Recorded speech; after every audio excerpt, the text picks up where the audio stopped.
한 교회에서 이런 일이 있었답니다. 새로 교회를 찾아오신 성도님이 목사님한테 이렇게 말했대요. 목사님, 제가 이 교회를 한번 다녀보려고 합니다. 일단 설교가 좋으면 계속 다니고요. 아니면 다른 교회 알아보겠습니다. 요즘 다 그렇죠? 요즘 뭐 어디든지 그냥 한 교회 정해서 가는 분은 없습니다. 새로운 교회를 선정할 때 여기도 다녀보고 저기도 다녀보고, 저도 저희 성도들이 다른 곳으로 이사 가면 교회를 추천할 때 제가 아는 교회가 아닌 이상 보시고 마음에 딱 맞는 데를 가시라. 그 얘기는 판단해서 이 사람 설교 잘하네 못하네 판단하는 게 아니라 분위기가 나하고 맞는 데가 있고 그렇지 않은 데가 있어요. 그래서 때로는 내가 조금 신앙생활에 어려움을 겪을 때도 있어요. 그런데 내가 신앙생활 하는데 좀 어렵다고 해서 그걸 돌파하고 나면 새로운 신앙의 폭이 넓어지는데 피해간다고 그러면 또 그걸 극복할 수도 없어요. 하지만 마치 무슨 뭔가를 판단하기 위해 온 사람처럼 노려보고 있으면 절대로 말씀은 은혜가 되지 않습니다. 목사님이 그렇게 말씀을 하셨대요. 저희 교회는 백화점이 아닙니다. 손님이 물건을 고르러 오는 것이 아니라 하나님의 음성을 듣고 은혜 받고 제자로 살기로 결정하기 위해 오는 것이 교회입니다.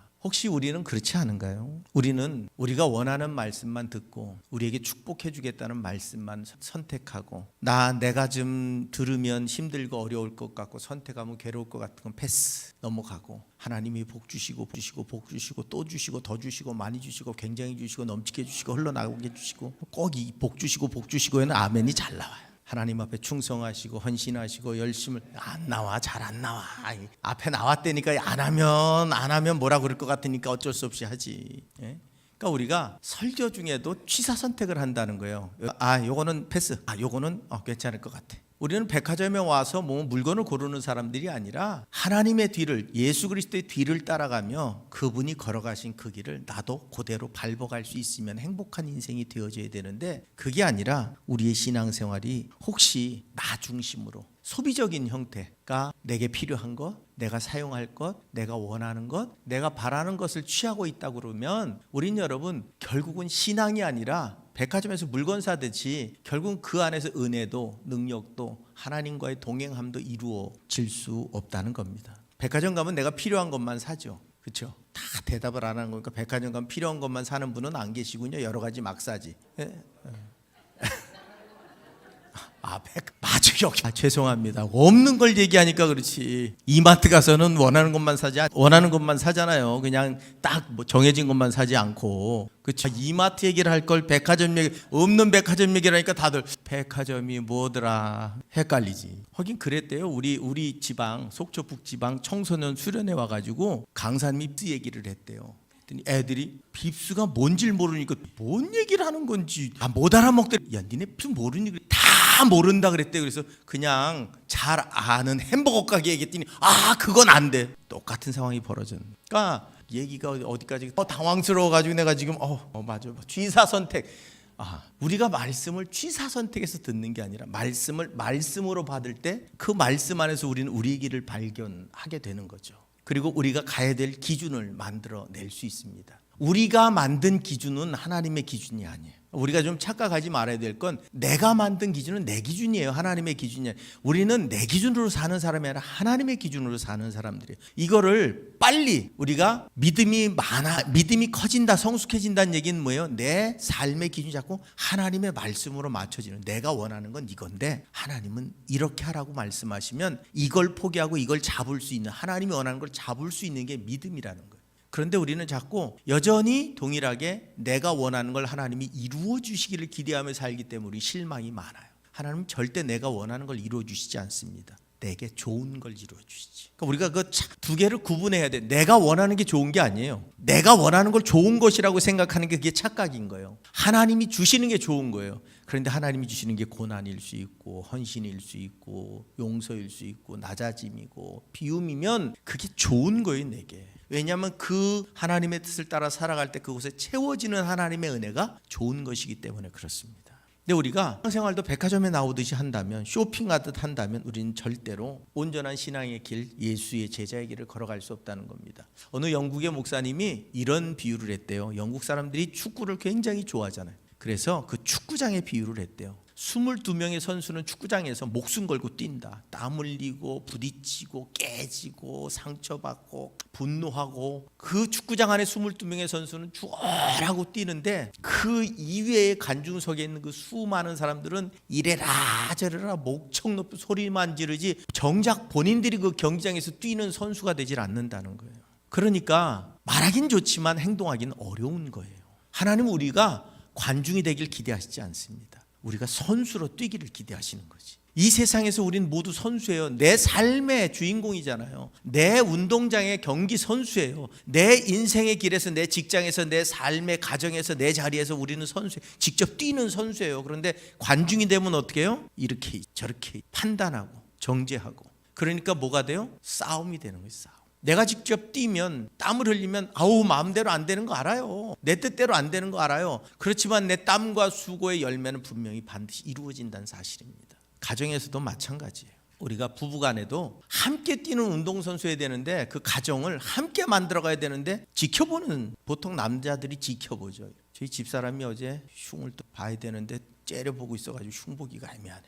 본인이 닦고 들어가면서 저한테 그랬어요. 전 못 들었거든요. 근데 빨래가 건조기가 다 돌아가면 좀 꺼내달라고. 근데 못 듣고 TV를 보고 있다가 나오더라고요. 인상이 쎄해지기 시작하면서 딱 건조기 있는 쪽을 딱 가더니 문을 확 열더니 저한테 하다가 그냥 가더라고요. 왜 하다가까지 그랬더니 어제가 토요일이었잖아요. 절대 토요일 날은 제 신경을 안 건드리거든요. 주일 예배를 위해서 문을 확 열더니 그래 가더니 본인이 빨래 다 꺼내다가 꽉 집어 던지더라고요. 승질이 났구나. 그럴 수. 몰라, 아멘이요. 아멘은 여기서 승질이 났구나. 근데 실은 가만히 생각해 보면 저도 그 가정을 함께 만들어가는 주체잖아요.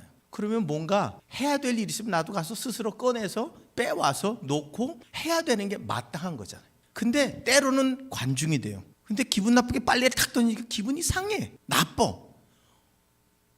왜 빨래를 던지냐고 소리쳤다면 싸웠겠죠. 근데 저도 꾹 참고, 내가 얼마나 인격이 좋은지 꾹 참고 그 과정을 잘 해요. 이럴 땐 아멘을 해야 되는 거예요. 꾹 참고 견뎌나가. 절대로 여러분 뭔가는 혼자 만들어내는 게 아니에요. 우리의 가정을 혼자 만드는 게 아니고 우리의 직장을 혼자 만드는 게 아니에요. 여러분 우리가 그곳에 서 있으면 나와 함께 일하는 동료들이 있죠.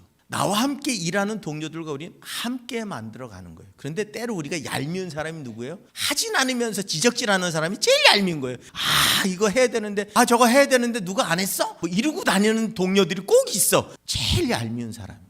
분명한 건 여러분 우리는 세상 속에 하나님이 운동 경기 선수로 보낸 사람들이에요. 근데 관중이 되면 안 돼요. 직접 뛰어들어서 땀도 흘리고 때로는 부딪혀서 깨지기도 하고 눈물도 나지만 하나님이 내게 주신 그 경기장에서 나의 달려갈 길을 다 달려가고 난 이후에야 내게 주실 하나님의 면류관이 있어요. 준비는 돼 있어요. 그런데 내가 아직 달려갈 길을 다 달려간 게 아니에요. 내 경기가 끝난 게, 내 경기가 맞춰지는 날이 언제예요? 내가 하나님 앞에 가는 날이 맞춰지는 날이에요. 그때까지는 열심히 달려가야만 된다는 사실입니다. 그런데 많은 사람들이 관중석에 머물러 있는 경우를 보게 된다는 겁니다. 하나님은 우리에게 관중이 되라고 말씀하신 적이 없습니다. 내 제자가 되어 선수가 되라고 말씀하셨지. 그것도 저 험한 세상 속에서 너희가 내 선수가 되라고. 나를 좋아하고 받아들이고 호응하는 사람들 속에서 선수 되는 건 쉬워요. 그런데 나를 비난하고 조롱하고 뭐라고 말하는, 나를 비판하는 사람들 앞에 나가서 선수가 되는 건 어렵습니다. 그래도 하나님 우리에게 선수가 되래요. 그게 제자의 길이랍니다. 이 땅을 살아가는. 왜? 주님이 그렇게 사셨잖아요. 매 맞아가면서, 욕 먹어가면서, 피가 터져가면서, 머리에 피를 흘려가면서 그렇게 그 길을 걸어가신 거예요. 누굴 위해? 나를 위해서. 나 대신에 그 길을 걸어가신 거예요. 선수가 되셔서 직접 뛰신 거예요. 감독으로 하셔도 되는데 직접 선수로 뛰시면 이렇게 뛰는 게 맞아, 이렇게 뛰어야 돼 라고 알려주신 거예요. 그러면서 이렇게 뛰는 게 내가 원하는 거야, 알겠지? 라고 말해주면 우리는 그 배운 대로 걸어갈 때 우리에게 진짜 하나님의 은혜와 능력이 나타날 수 있다는 겁니다. 땅속의 작은 씨앗을 보면 씨앗이 살아있다면 반드시 아무리 딱딱한 땅이라도 뚫고 나옵니다. 여러분 이제 봄이 되면 우리 교회에도 참 푸르르게 자라는 것들이 있어요. 잡초죠, 잡초. 읍새도 어디서 그게 나오는지 끊임없이 뚫고 나와요. 자라기도 잘 자라요. 나무나 꽃보다 속도가 훨씬 빨라요. 제가 보니까 벌써 잡초가 푸르르게 멀리서 보면 참 푸르르고 좋은데 가까이 보면 잡초야. 끊임없이 나와요. 끊임없이. 왜? 생명이 있기 때문이에요. 생명. 오늘 우리가 진정한 생명을 가진 존재라면 우린 세상 속에서 아무리 어렵고 힘들더라도 삐지고 나와야 돼. 내가 누구라는 게 삐지고 나와야 돼. 내가 어떤 풀이든 어떤 나무든 어떤 꽃이든 삐지고 나와서 납니다. 나예요. 나라고요. 라고 말할 수 있어야 되는 거예요. 특히 우리는 뭐라고요? 내가 그리스도인입니다. 내가 성도입니다. 내가 예수의 제자입니다. 내가 예수를 전하는 사람입니다 라는 사실을 세상 속에서 삐집고 나와야 돼요. 삐집고 나와서 보여줘야 돼요. 누가 한번 제초기로 싹 잘라내면 다시 삐지고 나오고 뿌리채 뽑으면 다시 풀 전대서라도 씨를 퍼쳐서라도 다시 삐집고 나와야 돼. 그게 우리가 이 땅을 살아가도록 지음받은 나를 파송시키신 하나님의 계획이라는 사실입니다. 그런데 우리는 그렇게 살기 위해 필요한 것이 있어요. 오늘 성경은 우리에게 그렇게 말합니다. 그리스도의 장성한 분량에 이르도록 자랄 때 우리는 그 제자의 길을 온전히 걸어갈 수 있다고 말씀하고 있습니다. 그렇다면 과연 우리가 오늘 말씀을 통해서 우리의 믿음의 좌표를 점검하고 하나님이 원하신 성숙의 자리로 나아가기 소망한다면 어떻게 될까? 첫째로 성숙의 목표가 있어야 됩니다. 우리의 성숙의 목표는 다른 거 아니죠. 그리스도를 닮은 온전한 인격입니다. 사도 바울은 우리에게 이렇게 말합니다. 오늘 13절에 우리에게 말씀하시는 것은 우리가 다 하나님의 아들을 믿는 것과 아는 일에 하나가 되어 온전한 사람을 이루어야 된다고 말합니다.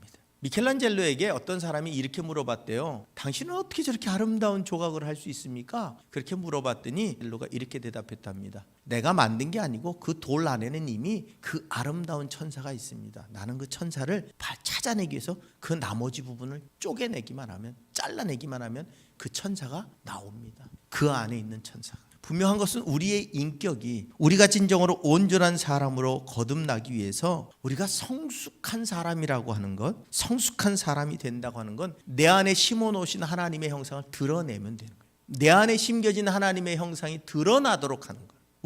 우리의 목표는 정말로 우리가 참다운 그리스도인으로 온전한 사람을 이루는 것인데 그 온전함은 내게서 나오는 게 아니죠. 내 안에 그리스도의 형상을 닮아 하나님의 형상을 닮아 심어놓은 내 모습이 회복되는 거예요.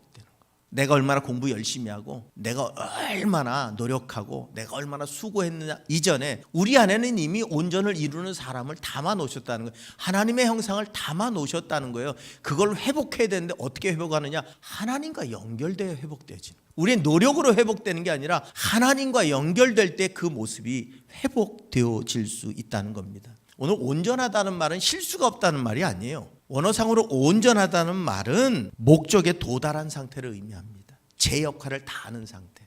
그러니까 온전함, 완벽함인가 그 얘기를 하는 게 아니에요. 하나님께서 우리에게 정해 주신 그 닮으라고 하는 모습을 담기 위해 애쓰고 그 모습을 이루어 나가는 삶, 그런 사람이 되어질 때 우리의 삶의 목표가 예수님을 드러내는 삶, 내 안에 숨겨진 그리스도의 형상을 회복하는 삶을 위해 추구하며 나아갈 때 그때 우리는 주님의 제자가 될 수 있다고 하는 사실입니다. 하나님의 의도하신 목적에 도달하는 삶. 여러분, 하나님은 우리를 지으실 때 당신을 담아 놓으셨어요.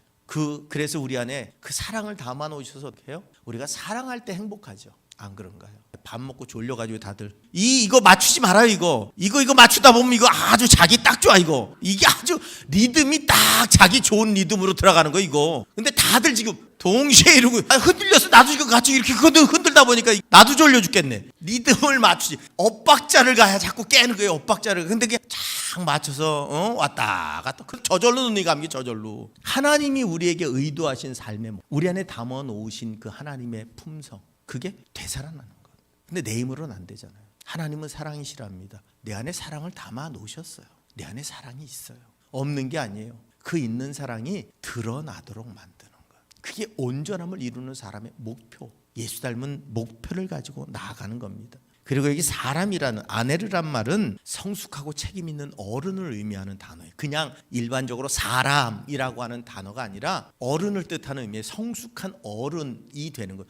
온전한 사람을 이루라. 말은 하나님이 목표를 세우신 그곳을 향해 나아가는 성숙한 어른이 되라는 뜻입니다. 결국 내가 하나님의 성품을 닮은 인격자로 세움받기 위해서 뭐가 필요할까요? 하나님의 말씀이 필요하지만 무엇보다도 내 안에 있는 하나님의 영이 깨어나는 겁니다. 그 영이 깨어나는 방법은 하나예요. 하나님과 내가 연결될 때, 하나님 앞에 내가 날마다 서 있을 때, 하나님의 은혜가 내 안에 충만할 때 우리는 그 감으로 나아갈 수 있게 되어집니다. 성경은 우리에게 너희 안에 이 마음을 품으라고 그리스도 예수의 마음이니 라고 권면합니다. 신앙의 성숙은 지식이 아닙니다. 내 안에 예수님의 마음을 갖는 게 진짜 성숙입니다.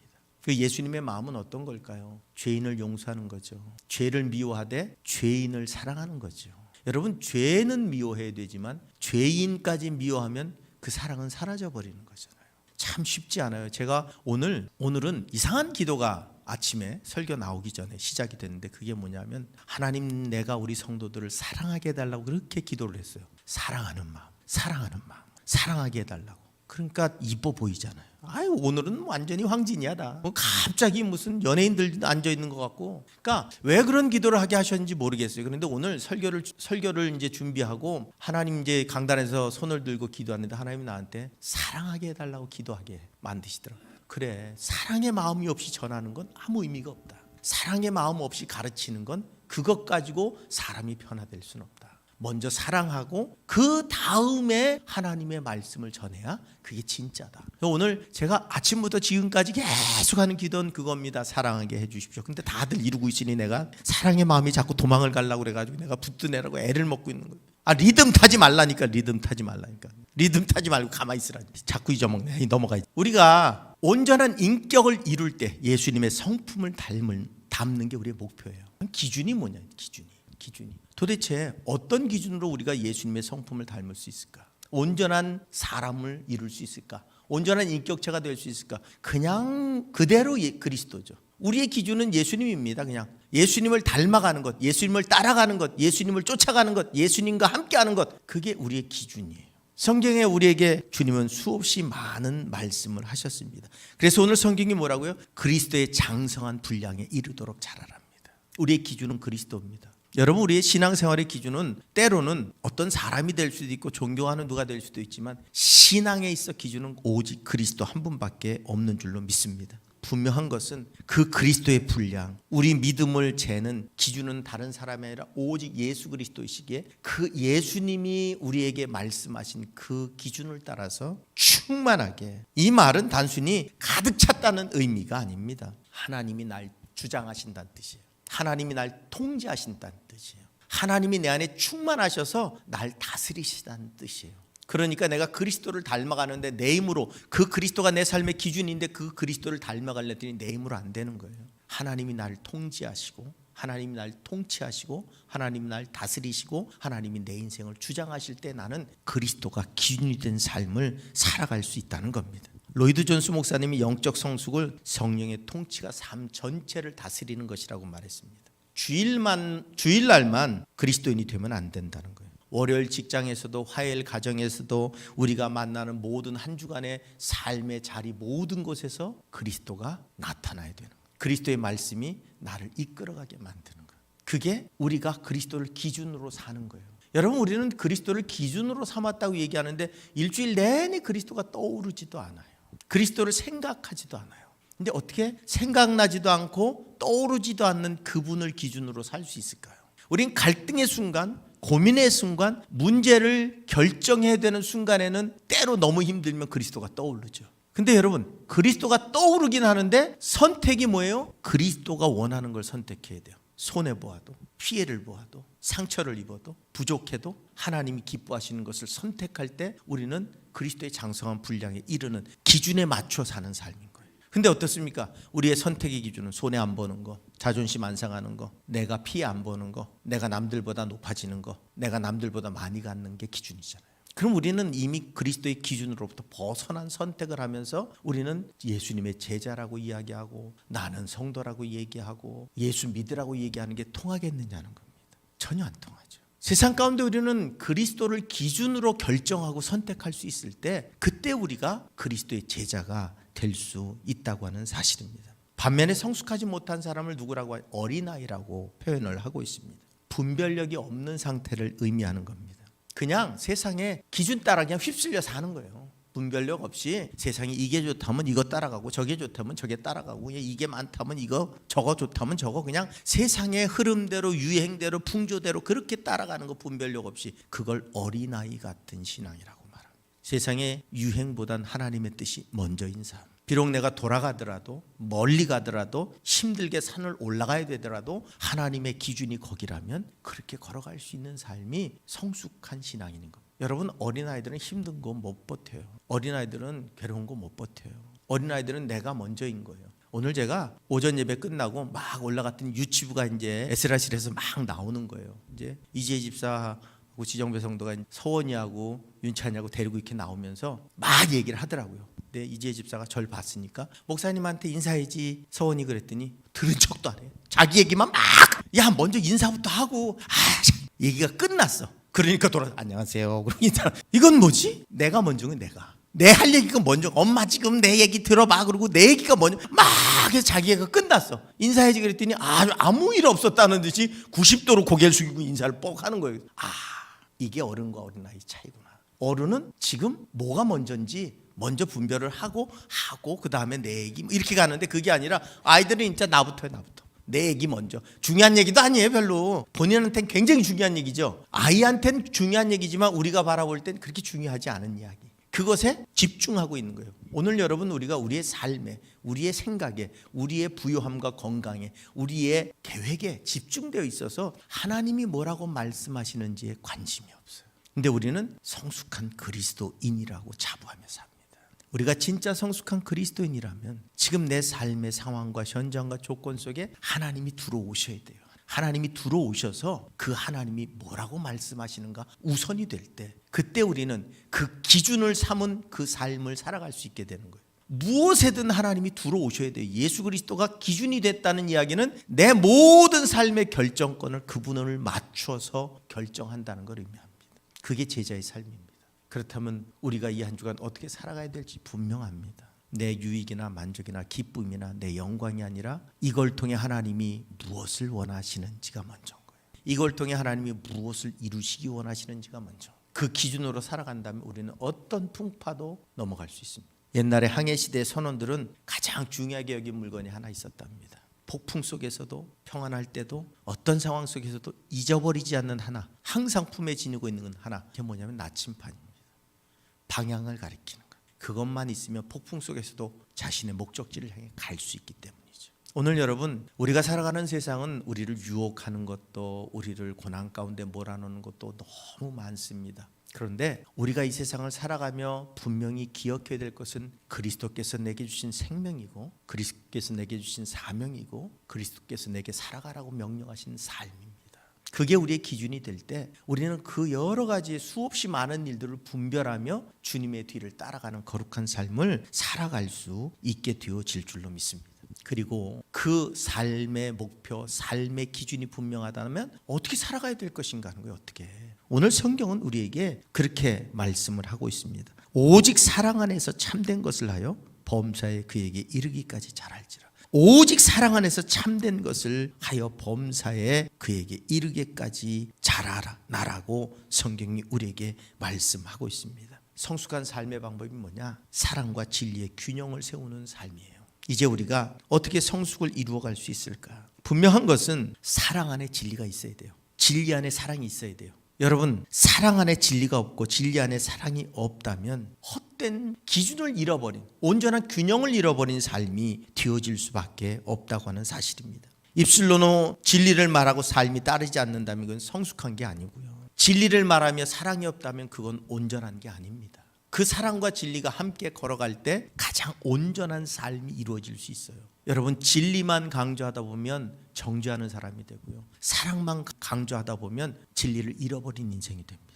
그러기에 오늘 하나님의 그 말씀과 하나님의 그 성품이 같이 우리 안에 존재하도록 살아갈 때 실천이 이루어질 때 그때 우리는 그리스도의 제자로서 삶을 살아갈 수 있게 되어진다는 겁니다. 그러면서 그것이 단순하게 우리 마음대로 그냥 내가 결정한 대로 이렇게 살아가는 게 아니라는 거예요. 오늘 마지막으로 16절에 그렇게 말합니다. 그에게서 온 몸이 각 마디를 통하여 도움을 받음으로 연결되고 결합되어 각 지체의 분량대로 역사하여 그 몸을 자라게 하며 사랑 안에서 스스로 세우느니라. 몸이란 표현을 씁니다. 공동체란 표현을 씁니다. 여러분, 우리는 하나님께서 그냥 알아서 살라고 지어놓은 존재가 아니에요. 몸으로서 구성원이 되어져서 각 지체로서 역할을 감당하며 살아가는 겁니다.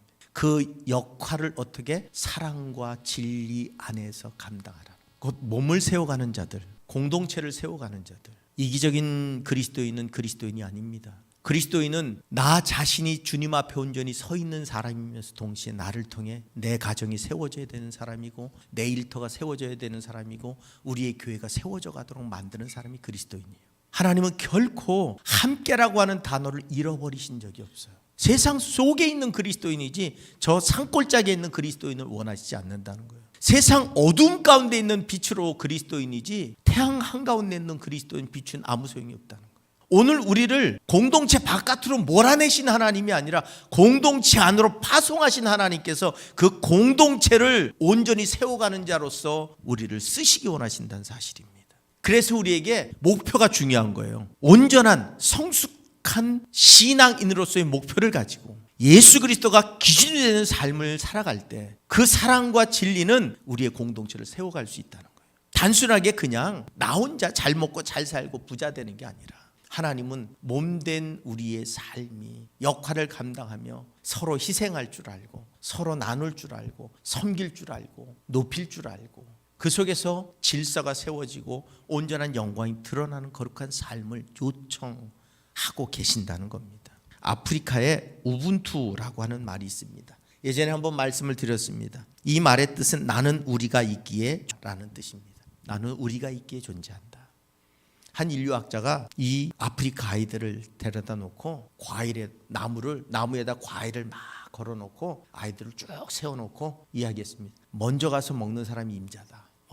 먼저 달려가서 먹는 사람이 좋은 거 먹고 먼저 달려가서 먹는 사람이 임자다. 그리고 준비 출발. 이 인류학자의 생각은 막 달려갈 줄 알았어요. 아무도 달려가는 애가 없었습니다. 손을 잡더니 같이 걸어가서 같이 나눠 먹더래요. 이게 우분투의 뜻입니다. 나는 우리가 있기에 존재한다. 나 혼자 잘 먹고 잘 살면 어때요? 그게 무슨 소용이 있어요? 우리 모두가 행복해야지. 오늘 여러분 쉬운 이야기 같지만 쉽지 않습니다. 초대교회의 모습이 뭐라고요? 같이 모든 것을 모아놓고 필요한 것을 갖다 썼다잖아요. 그 모습인 거예요. 가난한 자도 없고 부유한 자도 없지만 모두가 행복한 공동체. 오늘 그것은 뭐가 필요할까요? 나의 희생이 필요합니다. 부자 청년이 왜 갔다고요? 자신은 다 율법을 지켰는데 재산 반 나눠서 남들 위해 쓰고 너 나 뒤 따라와 그랬더니 걱정하고 근심하며 돌아갔어요. 오늘 희생이라고 하는 건 여러분, 진정한 희생이라고 하는 건 여분을 주는 건 누구나 할 수 있어요.